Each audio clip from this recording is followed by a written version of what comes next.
Yeah, I imagine in the situation you guys are in that you're switching hats quite a bit at a time, and I think that's actually a fantastic way to learn.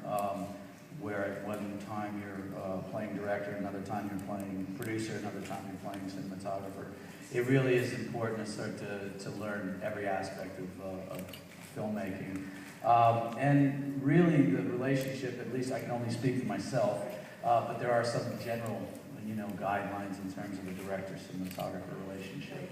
But what I've always found, has become sort of my mantra as a cinematographer is to really clue into the story and the narrative itself, not to be dead set on trying to make beautiful imagery and put splashy images and stylized images on the screen. Really more to focus on interpreting the story and reading that screenplay, which is absolutely the kernel of what your film will become, and interpreting that, interpreting it visually. So really it does begin with that screenplay, and one of the mistakes that they make in Hollywood frequently is they're in a hurry to get the film out, particularly if they have a summer release, and sometimes they'll greenlight a picture before that script is ready to go.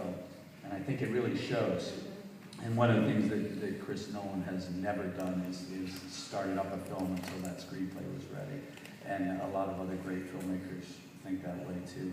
So really it begins with that narrative, and then it's the director's interpretation, and then the director conveying that to the cinematographer, and then the cinematographer coming up with his or her own ideas as to how it should be interpreted visually.